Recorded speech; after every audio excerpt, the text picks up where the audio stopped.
बातचीत करेंगे नजारा टेक्नोलॉजीज के फाउंडर, जॉइंट मैनेजिंग डायरेक्टर और सीईओ नितिश मित्तर सेन से। Nitish, hi, good afternoon, thank you so much जुड़ने के लिए।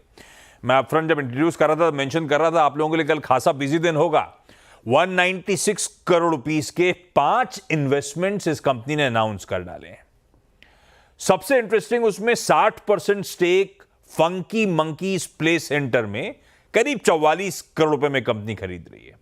फंकी मंकीज यानी कि इंडोर सॉफ्ट प्ले सेंटर्स बच्चों के लिए। फिलहाल 11 सेंटर्स ये लोग देश भर में ऑपरेट करते हैं। नितिश, ये ब्रिक एंड मोर्टार पे फोकस, डिजिटल से अब फिजिकल की तरफ बढ़ने की कोशिश, ज्यादा तवज्जो देना, क्या लॉजिक है, क्या रैशनल है इसके पीछे, इस एक्विजिशन के पीछे, खासतौर पे फंकी मंकीज का?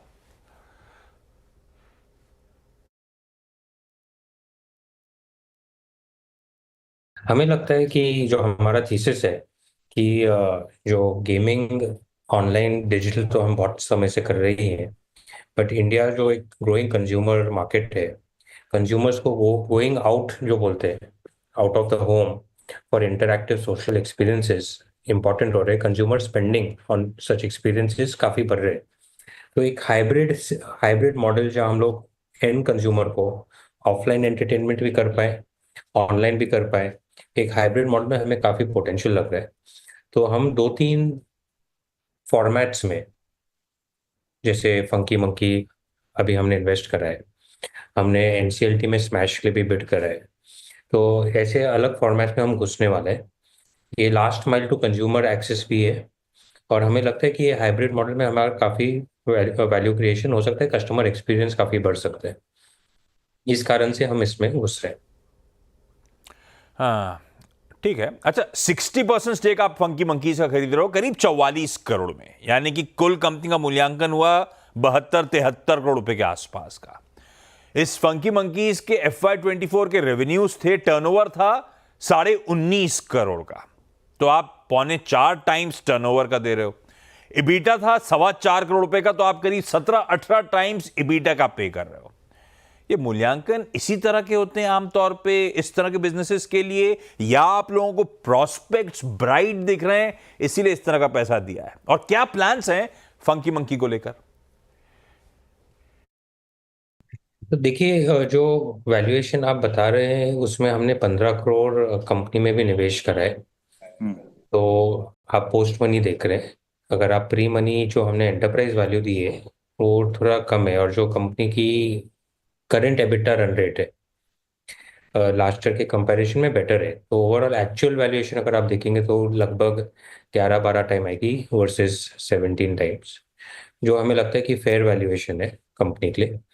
आज के दिन फंकी मंकी के पास 11 सेंटर्स है इंडिया में।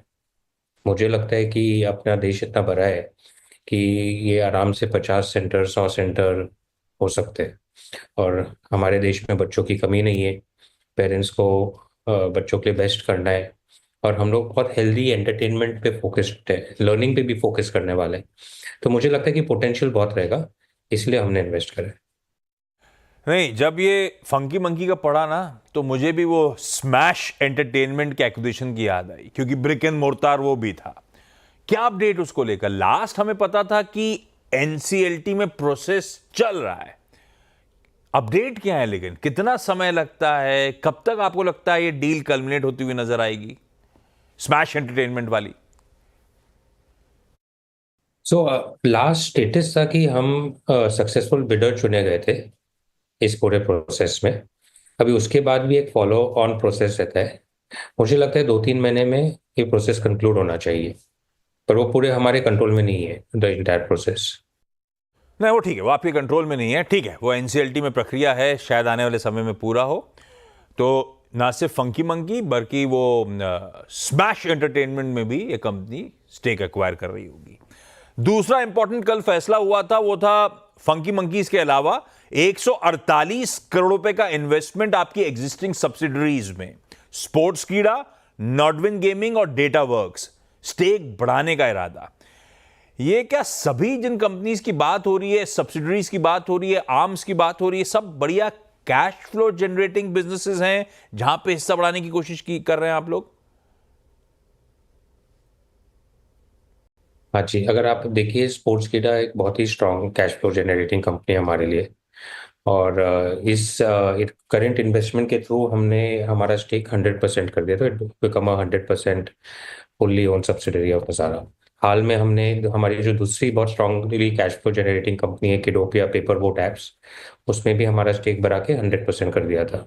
तो एक हमारा फोकस जरूर है, जैसे आप बता रहे हैं, कि जहाँ भी कैश फ्लो अच्छा जनरेट हो रहा है और सस्टेनेबल दिख रहा है हमें, हमें मैक्सिमम एक्सपोजर चाहिए, 100% ओनरशिप चाहिए वो बिजनेस में। और हमारी स्ट्रैटेजी ऐसी रही है कि हम कंपनी में स्टेक लेते हैं, या तो मिनॉरिटी स्टेक लेते हैं या मेजॉरिटी 51% स्टेक लेते हैं, कंपनी के साथ अच्छे से काम करते हैं। और एक बार हमें समझ में आ जाता है कि company stable cash flow generating business बन गई है, तो फिर हमारी इच्छा रहती है कि हम हमारा स्टेक इसमें बढ़ाते जाए all the way up to 100%। तो यही हमारी स्ट्रैटेजी है जिस पे हम डिलीवर कर रहे हैं। अच्छा। अच्छा, हाल में कुछ बड़े इन्वेस्टर्स से आपने मेरे ख्याल से 955 रुपए तकरीबन भाव पे प्रेफरेंशियल अलॉटमेंट के थ्रू 850 करोड़ रुपए, 855 करोड़ रुपए जुटाए थे। ये क्या इसी तरह के ऑर्गेनिक इनऑर्गेनिक इनिशिएटिव्स के लिए रकम उठाई गई है? इस रकम का एंड यूज क्या होगा जो आपने प्रेफरेंशियल अलॉटमेंट से उठाया हुआ है, नितिश? हाँ जी, देखिए हमारे जो बिजनेसेस हैं ऑर्गेनिक ग्रोथ के लिए बहुत कैपिटल इन्वेस्टमेंट की रिक्वायरमेंट नहीं रहती, हमारे काफी एसेट लाइट बिजनेसेस हैं। So they generate cash which we can redeploy for inorganic, that's one way. और दूसरा, फॉर फास्टर ग्रोथ, बिकॉज आज के दिन हमें अपॉर्चुनिटीज बहुत अच्छी मिल रही है, तो हम एक्सटर्नल फंड्स भी रेज कर रहे हैं। आपने देखा होगा कि जो इन्वेस्टर्स आए सब top of the line investors हैं, एसबीआई म्यूचुअल फंड से लेके सक्सेसफुल एंटरप्रेन्योर्स लाइक मिथुन सचेती और कैरेट लेन। हमें बहुत अच्छी बैकिंग मिल रही है, और हमारी फोकस है कि हम ऐसे कंपनीज में इन्वेस्ट करें जहां हम अच्छे वैल्यू पे इन्वेस्ट करें, इन कंपनीज में सिनर्जीज ड्राइव करें और कैश फ्लोज को कंपाउंड करें, ठीक है। सो दैट जो डाइल्यूशन इन्वेस्टर के लिए तो हुआ नज़ारा है हाँ, इन्वेस्टर के लिए, हाँ। उसके कंपैरिजन में हम लोग तो मल्टीफोल्ड रिटर्न दे पाए। तो नितिश, इस समय बैलेंस शीट का कंसिडरिंग कल आपने वो 196 करोड़ रुपीस के इन्वेस्टमेंट अनाउंस कर दिए, एक्स ऑफ दैट इस समय बैलेंस शीट का हाल क्या है? कितना कैश अब रह जाता है आपकी बुक्स पे? तो हमारे लिए लगभग 300 से 400 करोड़ कैश इन हैंड रहेगा। और हमारी ऑब्जेक्टिव रहती है कि बैलेंस शीट को हमेशा मजबूत बना के रखे, तो हम हमेशा 100-200 करोड़ कैश रखते हैं बैलेंस शीट में। दूसरी, हमारी company largely debt free company है, प्रॉफिटेबल कंपनी है, कैश फ्लो जनरेटिंग कंपनी है, तो मुझे लगता है हमारी बैलेंस शीट काफी स्ट्रांग है। बात बताओ, ये आपके आने से पहले मैं एक्सचेंजेस के कॉर्पोरेट अनाउंसमेंट्स देख रहा था इस कंपनी के, नजारा टेक के, भरे हुए हैं एमएनए से। इस कंपनी में हिस्सा बढ़ाया, इसमें स्टेक खरीदा, आपकी इस सब्सिडरी ने उस सब्सिडरी में और एक अधिग्रहण कर लिया और स्टेक बढ़ा लिया। ये क्या बहुत तगड़ी एमएनए टीम लेके बैठे हो आप लोग नजारा टेक्नोलॉजीज में, और कोई एक प्लेबुक डिफाइंड है और कह देते हैं साल का ये अलॉटमेंट है भाई साहब, ये खर्च करो, कंपनी एक्वायर करो, चला जग जिंकुआ, ऐसा है क्या? नहीं, हम लोग पैसे को बहुत वैल्यू करते हैं और बहुत सोच समझ के ट्रांजैक्शंस करते हैं। आप अगर देखेंगे जो भी हमने अनाउंस करा है, लगभग हमारा 6 महीना 1 साल डिस्कशन चलता है बिफोर हम कुछ एक्शन लेते हैं। पर मोमेंटम काफ़ी है, तेज़ी है, हमारे पास एक्साइटमेंट एक्साइटमेंट है। हमें लगता है कि हम नई कंपनी नहीं है, हम लोग 25 साल से ये बिजनेस चला रहे हैं। पर हमें लगता है कि आज जहाँ इंडिया है, जहाँ नज़ारा गेमिंग वर्ल्ड में है, आज बहुत अच्छी अपॉर्चुनिटी है एक सिक्सर मारने की, उसी में हम लोग की कोशिश जारी है। हाँ, जो लोग नीतिश से समझ गए थे, जो लोग नहीं समझे, चला जग जिंकुआ दरअसल मराठी में कहते हैं let's go and conquer the world.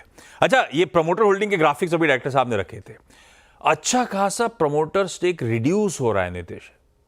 6 महीने पहले 16.5% वाला अब रिड्यूस होकर 10% पे आ गया।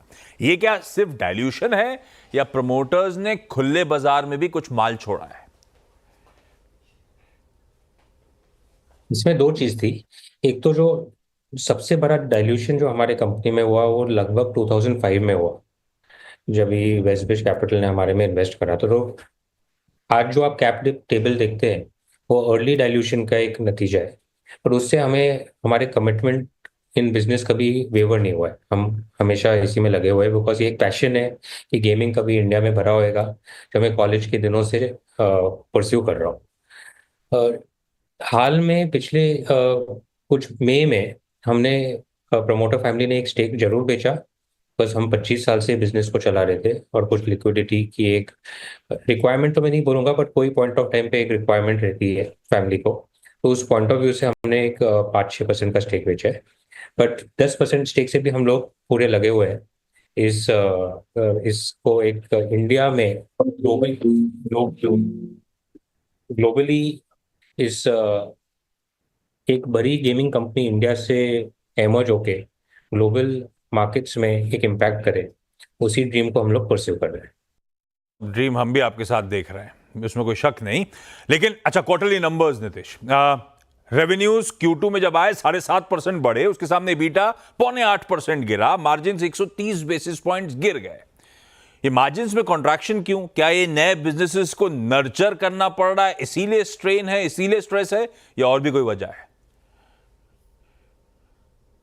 2-3 अलग अलग कारण थे। एक तो हमारी कुछ बिजनेसेस में एक्चुअली हमें ट्रैक्शन अच्छा मिल रहा है, तो हमारा यूजर एक्विजिशन स्पेंड बढ़ा है, तो शॉर्ट टर्म में आपको मार्जिन इम्पैक्ट दिखेगा, बट लॉन्गर टर्म में आपको revenue growth and margin expansion दिखेगा।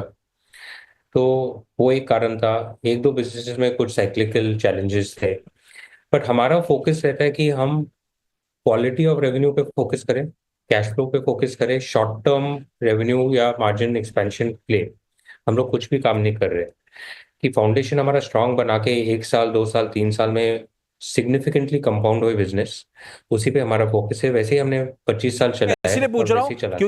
क्योंकि मार्जिन्स पे कुछ सोचा होगा आपने, कितना सैक्रिफाइस करने को तैयार हो आप लोग, कहां तक गिरने दोगे, कोई कंफर्ट का बैंड है या नहीं है? क्योंकि एक समय हमने नजारा के मार्जिन्स देखे डबल डिजिट में, 10% प्लस के, और आज गिर के वो 7.5% पे आ गए। तो यहां से आउटलुक कैसा है?